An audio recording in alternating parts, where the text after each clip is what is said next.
I sat at the kitchen table with my reading glasses still on, watching the candle on my untouched birthday cupcake flicker and die. No call, no message, just a bank alert. $300 withdrawn, David M. My own son, the same one who hadn't, said a word to me today. He forgot my birthday, I whispered, but remembered my PIN. This wasn't the first time, but this time I'd already started hiding something from him, something that would change everything. Before we continue, I'd love to know, where are you watching from today? Comment below.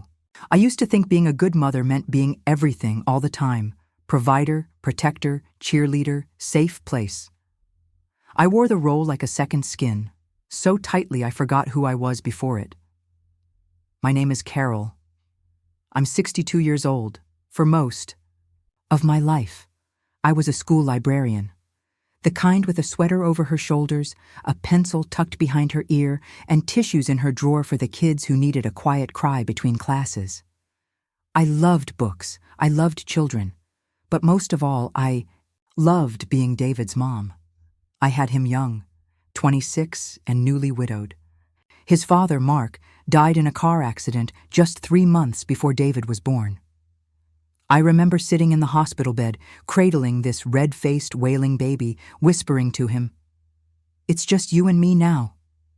And that was the promise I kept, for decades.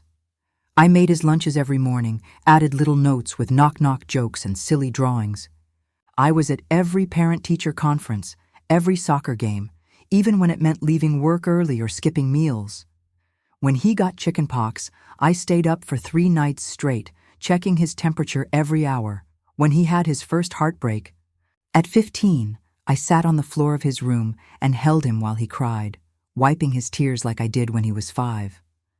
I never remarried, never even really dated. People told me I was too devoted.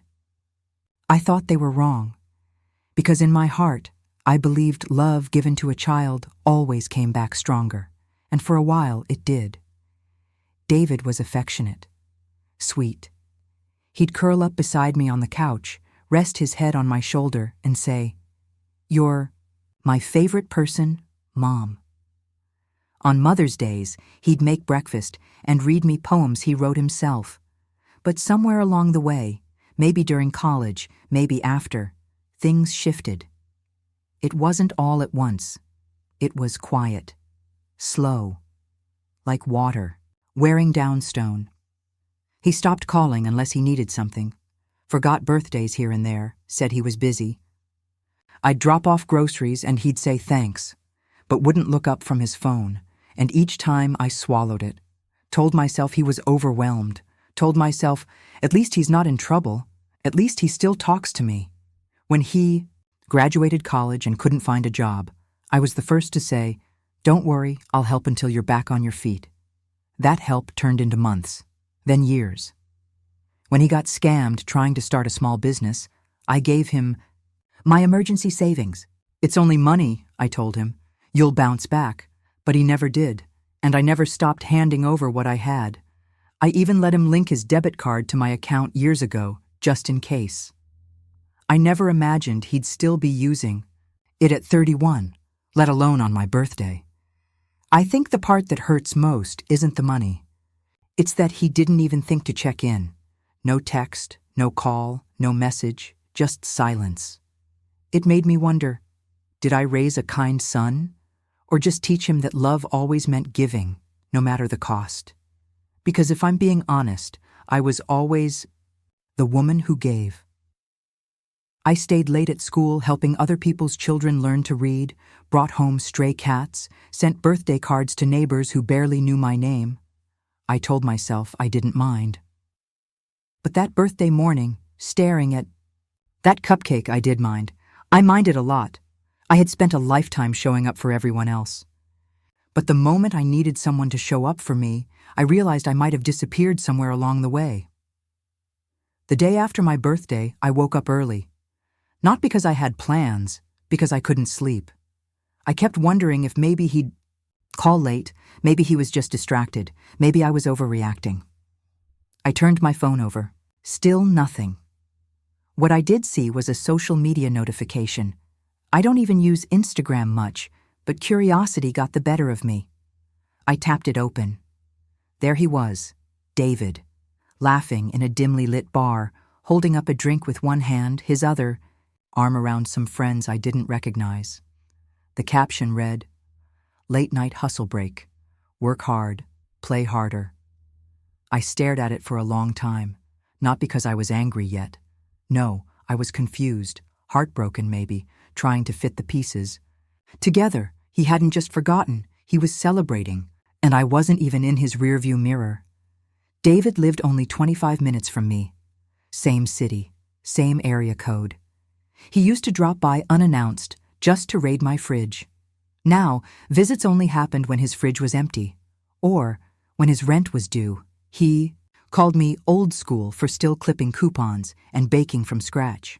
I called him modern. What I didn't say was that I worried about him, about how often he jumped from project to project, startup to startup, always promising. This was the one. He'd started a fitness coaching brand during the pandemic, lasted 3 months. Then it was cryptocurrency. Then website flipping. Then social media influencing. Every time something didn't work out, he said, "The market is trash, not me." And every time he needed more money, I gave it. At first, I told myself it was just temporary, a soft place to land while he figured it out. Then it became a pattern. I'd tried setting boundaries once about 2 years ago. Told him I couldn't cover his rent again after he blew through his paycheck on a business retreat. He didn't speak to me for a week. When he finally did, he said, "It's always when I need you most that you pull away." And that cut me deep, because that's the thing about being needed. It feels a lot like being loved, until you realize it's not. I started noticing the shift in language. "Can I borrow?" Turned into, "Just send it to my account." "Thank you" became, "You got it, right?" Still, I justified it. Told myself, it's hard being young today. Rent is high, life is expensive, he's just stressed. But the birthday made it impossible to ignore, because this wasn't about stress. This was about priority, and the truth is, I wasn't one. Around noon, I walked down the street to my local bakery and bought myself a small chocolate cupcake with lavender icing. The girl behind the counter wrote, "Happy birthday" on the box without asking. Maybe she guessed. Maybe it was the look on my face. I took it home, lit a candle, sat alone at my table and tried to feel something. Gratitude, resilience, pride. All I felt was tired. Later that day, I got another notification. A scheduled withdrawal, $300 from the old auto transfer I set up when he first moved out. Back then, it was so he could buy groceries and pay bills while he transitioned into adulthood. I'd forgotten it was still active. Apparently, he hadn't. No text, no request. He just took it. And that's when I remembered something chilling. Years ago, I'd helped him sign up for a budgeting app. To link his accounts, he had to use mine too, since I was the primary cardholder on his student account. I'd meant to remove it later. I never did. That meant he could see my account balance any time, knew exactly how much I had, what I could afford. He knew. And he still took. Not maliciously, not angrily, casually, like someone who never learned. The weight of the things they were handed. I opened my old checkbook, pulled out every transfer record, every receipt. I'd given him over $14,000 in the last 5 years. $14,000. That could have been new windows for the house. A bathroom renovation, a trip to the coast, or just peace of mind. Instead, it went to bounced ventures, bar tabs, and broken promises. I thought about calling him, asking why, pleading, explaining how much it hurt, but I didn't, because some part of me already knew the answer.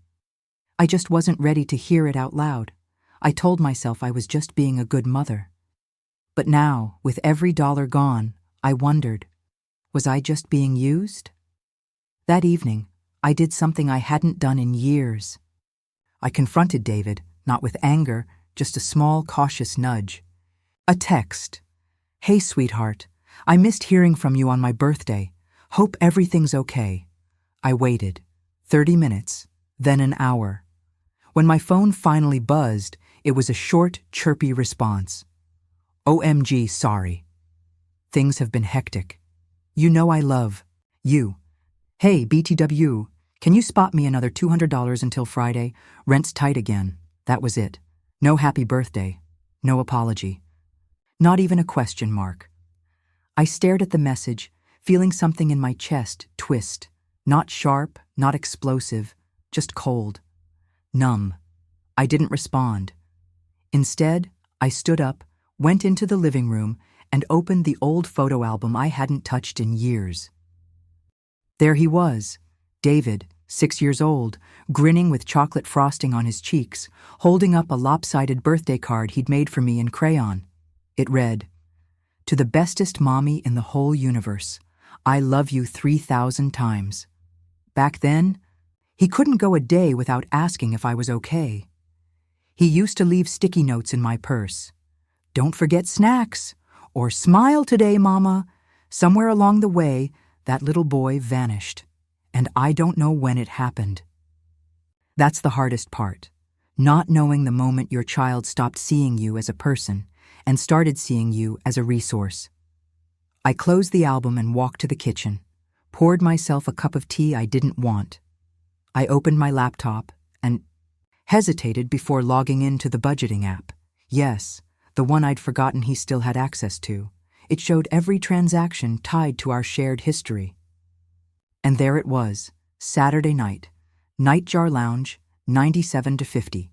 Easy Ride, 1820. Crush Pizza, 24.15. Total, 139.85.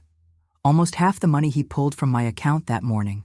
I wanted to believe maybe he was just covering bills. Buying groceries, surviving. But no, he was partying, eating out, living casually while I sat alone, pretending one cupcake made a celebration. It wasn't about the money anymore. It was the casualness of it. The ease. The assumption that I'd be there, no matter what. That he never had to ask. That I didn't need anything in return. Not respect, not gratitude, not even acknowledgement. I felt a shame I couldn't name. Because I'd let it get this far. I enabled it. Even my friends didn't know the whole truth. I'd always defended him, told them he was just finding his way. When they'd raise an eyebrow at the 5th failed business or the borrowed rent money, I'd laugh it off. "He's trying," I'd say. "The world's different now." But in the quiet of my house, there were no justifications left, only silence. And silence is loud when it's heavy with truth. I thought about calling my sister, Jean. She'd been warning me for years, gently, lovingly. "You give too much, Carr," she'd say. "Let him stand on his own." But I didn't want to hear her voice, not yet. Not while I was still trying to believe this was just a phase. Instead, I opened a drawer and pulled out every old bank statement I had. Paper records. I wasn't even sure why I'd kept them. Habit, maybe. I spread them across the table. Highlighted. Every transfer, every debit tied to David. It was like laying out the bones of a quiet betrayal. There were entries from holidays, weekends, even on the anniversary of Mark's death. He never asked what those days meant to me. Never remembered. The emotional math didn't add up anymore. How had I raised a son who could smile into a camera with a cocktail in hand, while his mother sat alone, her birthday unspoken, her savings quietly siphoned? I stared at the numbers so long my eyes ached. And still, I didn't cry. Not yet. I just sat there, tracing the ink of each transaction, each reminder of how far love can stretch before it breaks. The next morning, I folded every statement neatly into a manila envelope. I wasn't sure what I'd do with them yet, but I knew this. Pretending it didn't matter was no longer an option. I stood in the middle of the living room, holding the envelope of statements like it might bite. My hands trembled, not from fear, but from the weight of finally seeing everything all at once. Years of my life, reduced to line items and dollar signs. A sudden gust of wind rattled the window pane, and just like that, I was back in his room. 15 years ago, standing in the doorway while teenage David hurled his textbook across the floor. "You never trust me," he'd screamed.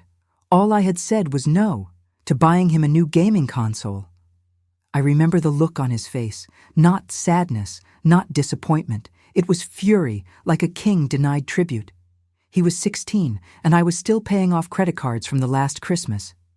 I apologized. I apologized. Even as I bent down to pick up the shattered pieces of plastic, I said, "I'm sorry, sweetheart. I just need a little more time." That was the beginning. The start of me confusing love with appeasement. It's easy, you know. Easy to make excuses. When you love someone more than you love boundaries.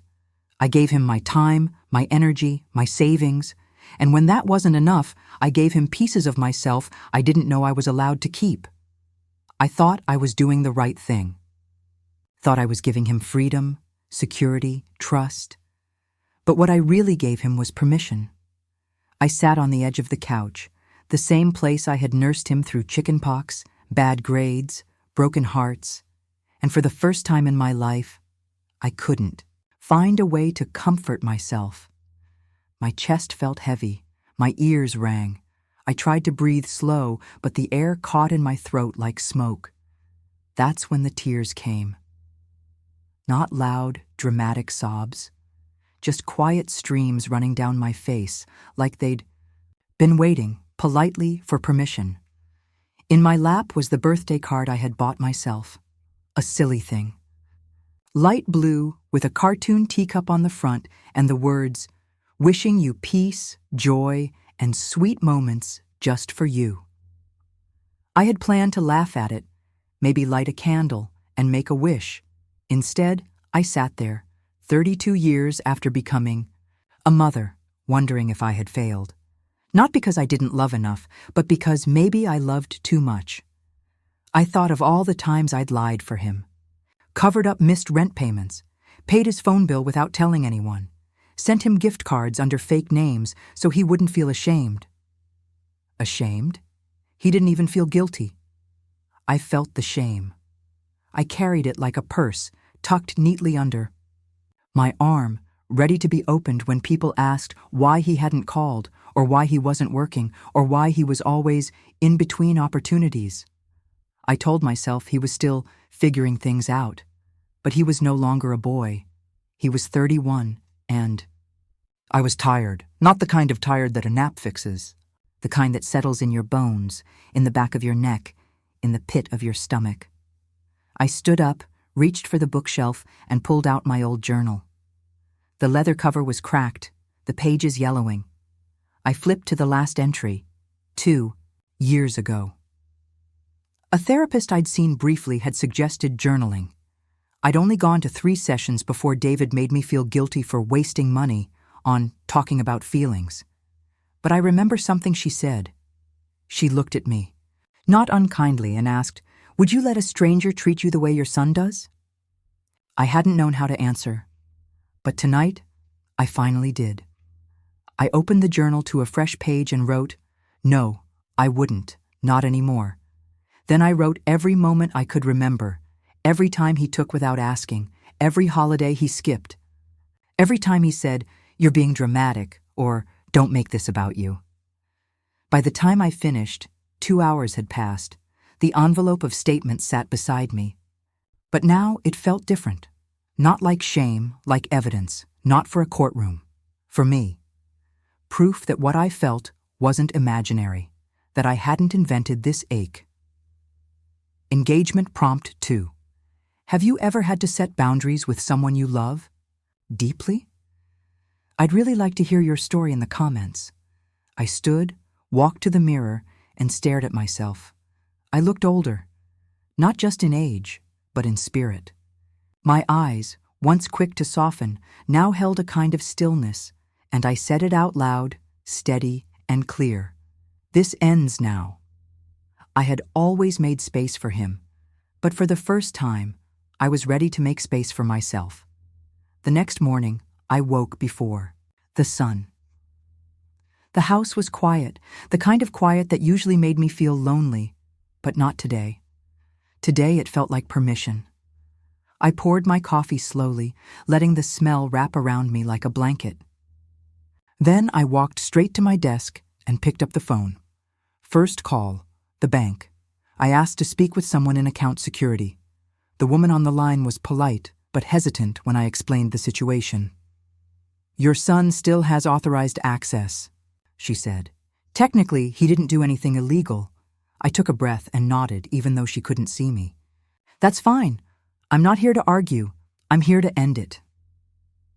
We closed the old joint account, transferred everything into a new one under my name only. I changed passwords, removed his cards, and asked for fraud alerts to be added in case he tried to use the old numbers. I expected to feel guilty. Instead, I felt lighter. Second call, my credit union. Same process. Third call, my financial advisor, Richard, who I hadn't spoken to since Mark passed. I asked him to help me set up a new savings plan. Something with guardrails, something for me. By noon, I had taken back every inch of financial access I'd once given David. And it felt strange, not triumphant, not sad, just new. Later that day, I went to the local park, the same one David used to run through as a little boy, chasing squirrels and throwing bread to the ducks. I sat on a bench and watched a young mother push her toddler on the swing. The child shrieked with laughter, shouting, "Higher, Mommy, higher!" I smiled, but there was a pang in my chest. That used to be us. We were happy once. Real, uncomplicated, everything, ahead of us happy. But things change. People grow, or sometimes they don't. That evening, I journaled again. I wrote down what I'd done that day, not just the logistics, but the emotions, pride, relief, a small flicker of peace. Until the phone rang. It was David. I let it go to voicemail. 30 seconds later, a message came through. "Hey, my rent transfer." Bounced. "What's going on? Did something happen to your account?" "No. How are you?" No mention of my birthday. Just confusion. Why his usual source had dried up. For a moment, I felt a familiar tug. That old reflex, explain, justify, make. It easy for him, but I didn't. Instead, I texted back, "Hi David, I've made some changes. I'm not in a place to provide financial support right now. I hope you're able to work things out." He responded 5 minutes later. "Wow. Okay, so you're just gonna cut me off after everything?" I stared at the screen for a long time. Then I typed, slowly, deliberately, "I'm not cutting you off. I'm setting a boundary. There's a difference." I hit send. Then I turned off my phone. That night, I sat on the back porch with a blanket around my shoulders and a cup of mint tea in hand. The stars were soft and scattered. The air smelled like jasmine and damp soil. For the first time in years, I didn't fall asleep worrying about a call or a balance or a lie I'd have to tell myself to get through the day. I just let myself be still. The next morning, I opened my windows and played music while I cleaned, something upbeat, something from my 20s. I sang along, badly, but it made me laugh. I baked a lemon loaf, delivered half to my neighbor, Barbara, who'd lost her husband last winter. She smiled when she saw me. "You look different," she said. "Maybe I finally feel different," I replied. For the first time in decades, I was starting to imagine a life that wasn't just about giving. A life where I took up space, had plans, goals, peace. It wasn't revenge. It wasn't bitterness. It was reclamation. I wasn't trying to punish David. I wasn't even hoping he'd understand. I was just choosing myself. But peace doesn't always sit quietly, because when you stop playing your old role, someone always tries to drag you back into the script. The knock came at 8:42 p.m. Not a soft, uncertain tap, but 3 hard thuds, impatient and loud enough to make the picture frames rattle slightly on the hallway wall. I didn't have to look through the peephole to know it was him. David. I opened the door slowly. He stood on the porch in joggers, a hoodie, phone in one hand, annoyance plain on his face. Not fear, not apology, just irritation. "Why didn't you answer your phone?" he said immediately. "No emergency," I replied. I figured it could. "Wait," he scoffed. "Mom, seriously? What's going on? My rent's due, my card got declined, and I can't even pay my phone bill. I thought you were going to help until I got things settled." "I have helped," I said. My voice was calm. Too calm, probably. For years. He rolled his eyes and stepped inside without asking. "So, what? Now you're cutting me off? You don't even warn me? You just shut everything down like I'm some stranger?" I didn't say anything at first, just watched him as he paced, as if the kitchen was still his space to move through, to claim. "You changed all the banking stuff, didn't you?" he said, stopping. "Jesus, Mom, you've really let your therapist mess with your head." That was the first time I felt the burn behind my eyes. Not from guilt, from rage, quiet rage, the kind you earn after being blamed for someone else's comfort collapsing. "My therapist didn't do this," I said softly. "I did. For me. Because I deserve a life that isn't built around rescuing you." He blinked, stunned, like he hadn't expected me to speak that plainly. "But I'm your son," he said, "and I'm your mother, not your safety net." For the first time, the silence between us wasn't warm or protective, it was sharp. He exhaled, turned toward the door, then looked back. "So what? Now I'm just on my own?" "You always were," I said. "You just didn't want to believe." It. He didn't slam the door when he left. He just closed it like any other person walking out of someone else's home. The house felt different after that. Not empty, just real.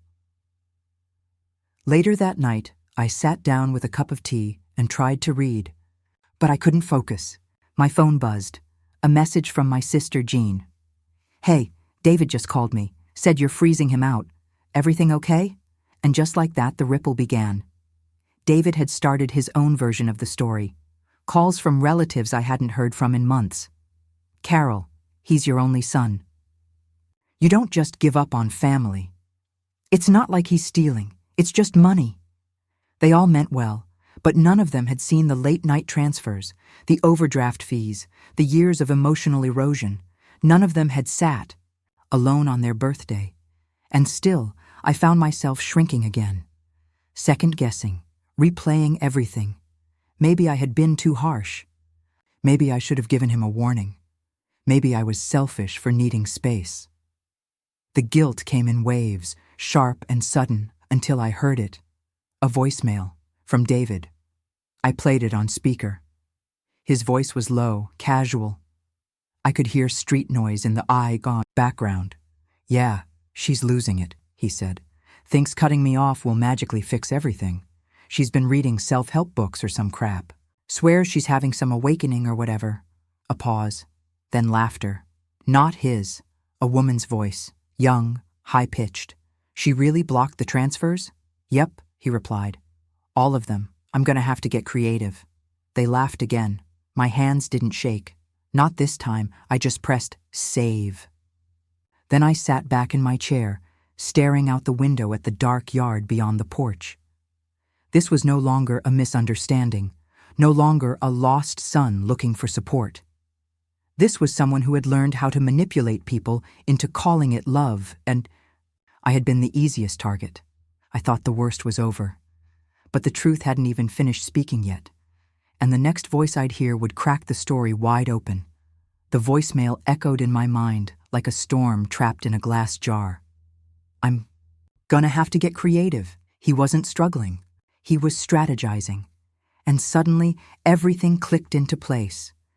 The calculated charm, the well-timed apologies, the guilt-laced requests. This wasn't carelessness. It was craftsmanship. I sat at my desk, hands still and breath shallow, replaying the recording in a loop. Not because I needed to hear it again, but because part of me didn't want to forget the tone of his voice. How effortlessly he mocked me. How easy it was for him to make light of my heartbreak. But the most chilling part wasn't what he said. It was who he said it to. The voice in the background. His girlfriend, Emma. I'd met her once, briefly. She came with him to Christmas dinner the year before last. She'd worn a rust-colored sweater and complimented my cranberry pie. Quiet. Polite, I'd liked her. Even sent her a birthday card after David mentioned the date in passing. So when I realized she'd been laughing too, something in me fractured. I opened a drawer and pulled out an old envelope. Inside was a rent receipt from 7 months ago, the one I paid when David said Emma's job had fallen through and they were about to be evicted. I had paid $200 that day. Without question. Now here they were, ridiculing me like some naive woman too fragile to know better. I wanted to scream, not from pain, from clarity, but I didn't. Instead, I wrote a letter. Dear David, it wasn't long, just a page and a half. No anger, no accusations, just the truth. I told him I loved him, told him I always would, but I also told him something I should have said a long time ago. You don't get to treat people like banks and expect them to smile while they break. You don't get to use love as a debit card.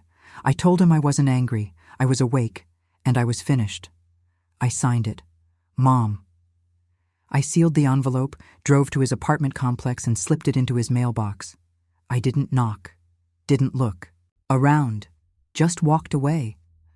And for the first time in months, maybe years, I didn't feel weak, I felt strong. Strong in the quiet way women become when they stop apologizing for wanting peace. That night, I made dinner for myself, set the table, put on soft music, 1 plate, 1 candle, 1 glass of wine.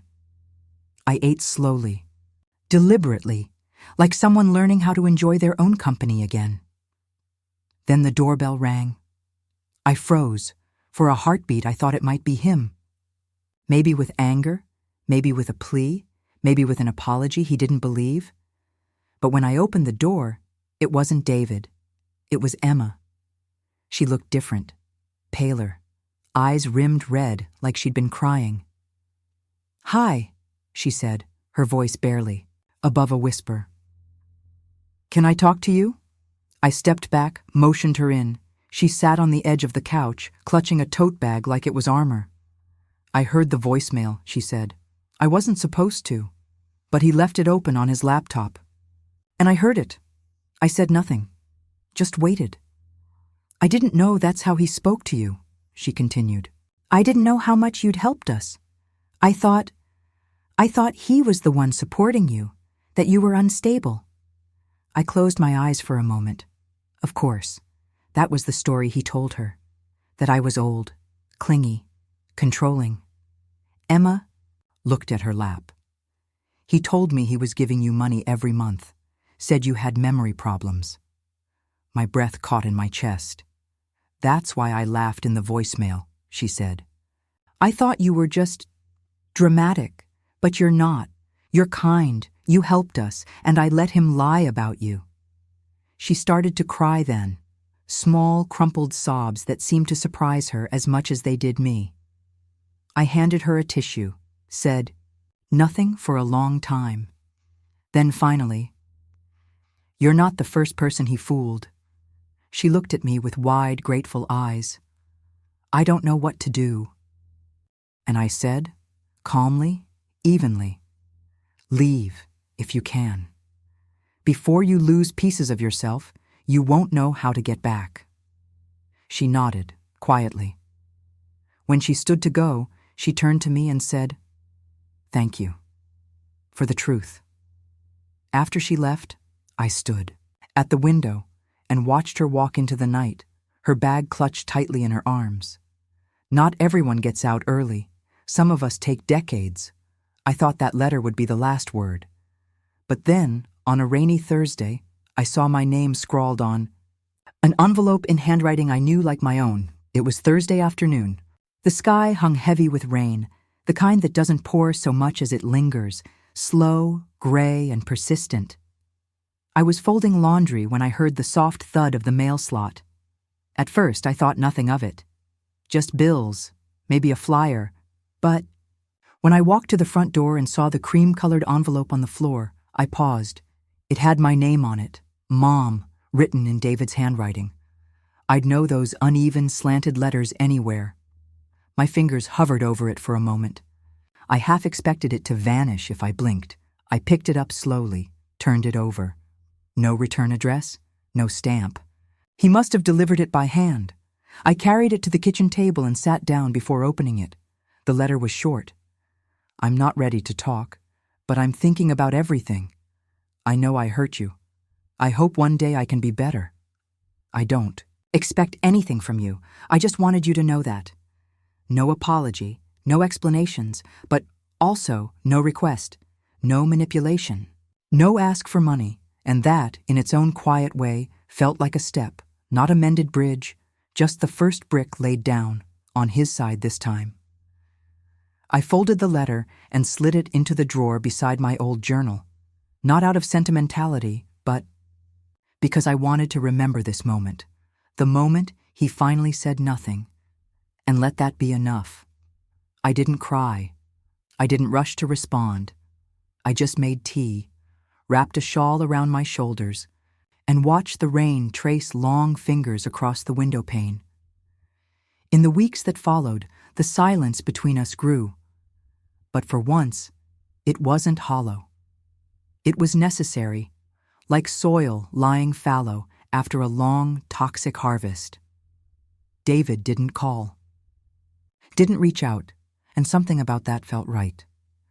I turned my attention inward. The library downtown was looking for volunteers to help with their community literacy program.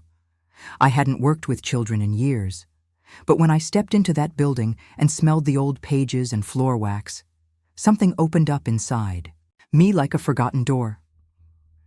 I started going every Wednesday afternoon. On Sundays, I walked in the park. On Mondays, I joined a gentle yoga class for women over 60. I wasn't very flexible, but I liked the quiet focus of it. I liked feeling my body again, for me, not just for survival. I even started a little ritual.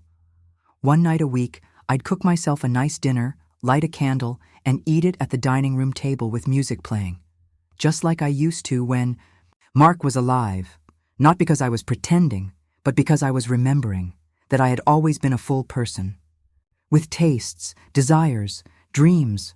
I'd just spent too long shrinking those parts of myself to fit inside someone else's need. Friends began to notice the change. Jean stopped by one day and said, "You look 10 pounds lighter, not in body, in spirit." And she was right. It wasn't just the financial relief. It was the emotional return of something I didn't know I'd lost. Dignity, self-respect, peace. David's girlfriend, ex-girlfriend now, as I learned through mutual contacts, moved out a week after we spoke. She left him, blocked his number. Started a job in another city. I never heard from her again, but sometimes I think of her and hope she found her footing. As for David, I don't know what his life looks like now, and for once, I'm okay not knowing. He may come back one day, he may not, but I'm no longer waiting, because the truth is, I'm not angry anymore. I'm not wounded. I'm simply clear. I gave him life. I gave him love. But I was never meant to give him everything. That was my mistake, and I've forgiven myself for it. If you've ever had to walk away from someone you love to protect your peace, how did you find strength? I'd truly love to know. The rain eventually stopped that Thursday. The clouds parted like someone had gently peeled back the sky. I stood at my window, the letter still warm in the drawer behind me, and thought, not about what I'd lost, but about what I'd finally reclaimed. And as the light returned to my home, I realized something. The story wasn't about what he took from me. It was always about what I would finally choose to keep.